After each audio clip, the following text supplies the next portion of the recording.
नमस्कार। आज के ऑनलाइन वीडियो में आप सभी का स्वागत। आज अपनी class BCom part first section है कॉस्ट अकाउंटिंग पेपर फर्स्ट।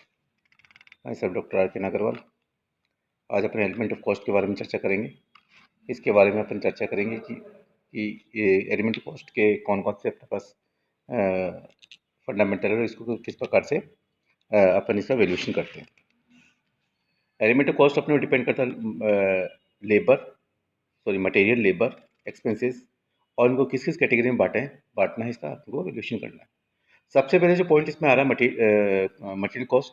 मैंने मटेरियल कॉस्ट को किस प्रकार से वैल्यूएशन करना है, लेबर कॉस्ट को किस प्रकार से वैल्यूएशन करना है, और जो जितने भी एक्सपेंसेस हुए इनको किस प्रकार से वैल्यू करना है। तो आज अपन केवल इसमें दो पॉइंट, एक ही पॉइंट लेंगे, डायरेक्ट मटेरियल और इनडायरेक्ट मटेरियल।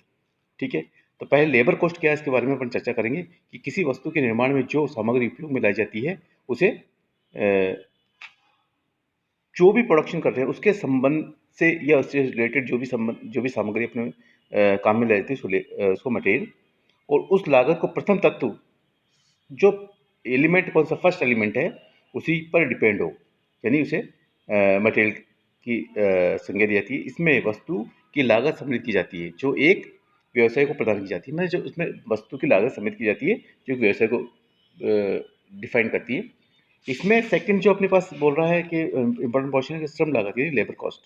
किसी व्यवसाय के कर्मचारी को पारिश्रमिक देने पर जो खर्चा होता है, अगर किसी भी बिजनेस में अपने कर्मचारी या लेबर रख रखे हैं, उनको जो पारिश्रमिक रेम्युनरेशन अपन देते हैं, इस पर जो खर्चा होता है उसे वेजेस कहा जाता है या लेबर कहा जाता है, अर्थात उसे श्रम लागत कहते हैं, जिसमें मजदूरी, लेबर, वेतन, वेतन, सैलरी, कमीशन, बोनस इत्यादि को सम्मिलित किया जाता है।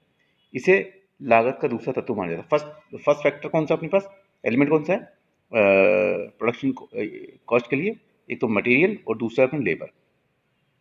थर्ड जो पॉइंट अपने पास वो है समझने के लिए कि वे क्या है, एक्सपेंसेस क्या है, कि श्रम और सामग्री और श्रम के अतिरिक्त अन्य सभी खर्चे मिलाकर लागत के तीसरे तत्व का निर्माण करती है।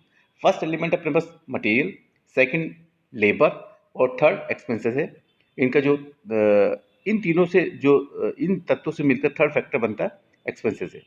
इसमें किसी व्यवसाय को प्रदान की गई सेवाओं की लागत सम्मिलित की जाती है, यानी जो भी अपने पास अपन सर्विस दे रहे हैं इसमें जो भी इंक्लूड होता है पूरा वो इसमें आ जाता है। ठीक है। इस संबंध में इसके लिए क्या है, किसी भी व्यवसाय को प्रदान की गई सेवाओं की लागत सम्मिलित होती है। व्यवसाय में संपत्तियों के प्रयोग की काल्पनिक लागत को भी इसमें सम्मिलित किया जाता है। जो काल्पनिक एस्टिमेट अपन को कभी कभी एस्टिमेट कितना होगा वो भी देख के चलते हैं, इसमें भी इसको सम्मिलित किया जाता है।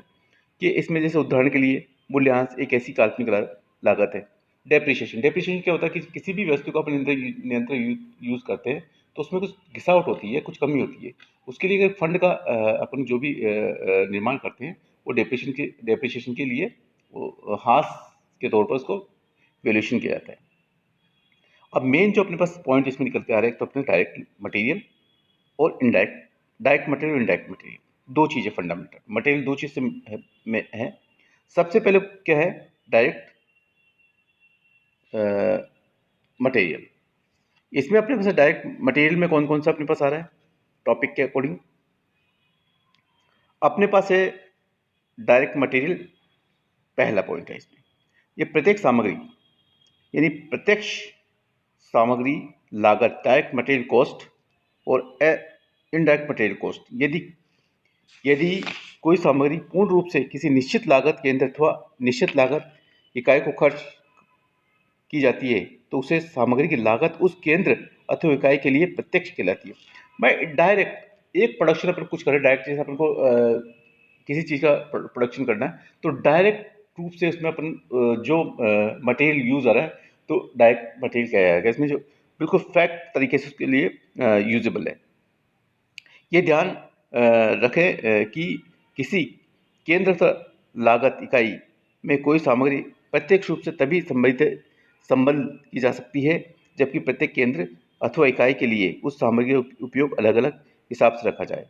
व्यवहार में ये पाया जाता है कि जो सामग्री निर्मित माल का अंग बन जाती है उसे प्रत्येक सामग्री के रूप में चार्ज किया जाता है। ऐसी सामग्री के लिए आवश्यक है कि उपभोग का लागत केंद्र अथवा लागत इकाई के अनुसार प्रत्येक हिसाब रखा जाए ताकि ये मापा जा सके कि लागत केंद्र अथवा लागत इकाई पर कितनी सामग्री खर्च होती है। हमारे ये देखना है कि अपन को लागत इकाई और लागत केंद्र पर कितनी सामग्री खर्च होती है, इसका वैल्यूएशन अपन को किस प्रकार से करना है और उसका किस प्रकार से ट्रीटमेंट करना है। प्रत्येक सामग्री में प्राय निम्नलिखित खर्चों को सम्मिलित किया जाता है, मदों को सम्मिलित किया जाता है। कौन कौन सी है? बस किसी विशिष्ट उपकार्य या प्रक्रिया के लिए क्रय की गई सामग्री, कोई विशेष कार्य या प्रक्रिया के लिए अपन जो सम्मिलित करें वो आ जाएगी इसमें। किसी विशिष्ट उपकार्य या प्रक्रिया के लिए भंडार गृह से मंगाई गई सामग्री अथवा प्राथमिक पैकेज सामग्री इत्यादि। ये 3 पॉइंट है इसमें जो सम्मिलित करने वाली है अपने पास, ये अपन इसमें सम्मिलित करते हैं। देन अपन को ये देखना है कि इसमें जो मेन इंपॉर्टेंट चीज़ है अपने पास कि बहुत सी परिस्थितियों में सामग्री के उपयोग का अलग अलग हिसाब रखा जाता है, व्यवहारिक अथवा असुविधाजनक नहीं हो। माने अपन को यह सुविधाजनक की जिसमें जो भी है उसको उसी हिसाब से इसको लेना चाहिए। ये विशेष तौर पर तब होता है जब सामग्री का मूल्य कम हो और ऐसी स्थिति में उस सामग्री की लागत को विभिन्न लागत इकाई अथवा इकाइयों में उचित प्रकार से बांटा जा सके। माने उसके क्लासिफिकेशन इस प्रकार से करना है कि वो उसी डायरेक्ट मटेरियल के अकॉर्डिंग उसको वैल्यूएशन किया जा सके और उस पर अपन को सही प्रकार से इसका वैल्यूएशन संभव हो सकता है। तभी अपन को देखना चाहिए कि अपन इसमें किस प्रकार से वैल्यूएशन कर रहे हैं और किस प्रकार से उसका ट्रीटमेंट सही प्रकार से लिया रखा जा सकता है। यानी इसमें ये भी देखना है कि अपन किस प्रकार से जो डायरेक्ट मटेरियल है उसका अपन उपयोग कर सकते हैं। इनको ये अपने पास ये दे रहे हैं कि मान लो कि एक उदाहरण अपने पास ABC 3 है अपने पास कि किस प्रकार से प्रत्यक्ष प्रत्यक्ष सामग्री में अंतर के लिए एक उदाहरण अपने पेश करते हैं। मान लो सपोज करो कि अपन एक भवन बना रहे हैं, भवन A, भवन B, भवन C। ठीक है, भवन A में अपन को 20,000 इकाई ईंटें लगानी है, भवन बी में 10 और भवन सी में 40,000। ईंटों की दर कितनी है? भवन A के लिए 10,000 प्रति हज़ार और बी के लिए 10,000 प्रति हज़ार और सी के लिए 10,000 प्रति हज़ार।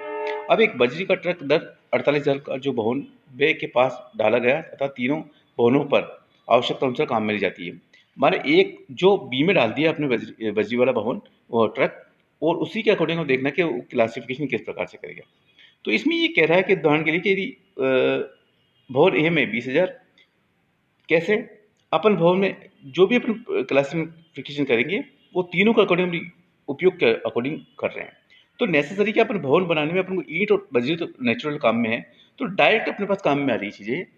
ठीक है, ये चीज़ अपने डायरेक्ट आ रही है तो ये डायरेक्ट मटेरियल के तौर पर इसको यूज़ कर सकते हैं और इसमें सही प्रकार से कर सकते हैं। लेकिन इसमें देखो बजरी का ट्रक 48,000 प्रत्यक्ष, बजरी का ट्रक कितने का है? 48,000 रुपये का। तो ट्रक की दर कितनी? 48। अब 48 इनडायरेक्ट वो क्या तीनों में डिवाइड हो जाएगा। जो ट्रक की लागत आ रही है वो उसको इनडायरेक्ट मटेरियल के तौर पर इसको डिफाइन किया, क्योंकि प्रत्येक 3 केंद्रों में उचित आधार पर बांट दिया जाएगा। ये उचित आधार क्या होगा इस संबंध में विस्तृत वर्णन आगे अध्याय में ज्ञापन करेंगे जो भी है अपने पास है। तो कहने का मतलब है कि जो डायरेक्ट चीज़ अपने पास आ रही है इसमें कौन सी? ईंटें और मटेरियल बजरी है। और इनडायरेक्ट में क्या आ रहा है? जैसे ट्रक तीनों के लिए एक साथ ट्रक आया है, उसका क्या वैल्यूएशन होगा? तो इस तीनों को डिवाइड कर देंगे वैल्यूएशन।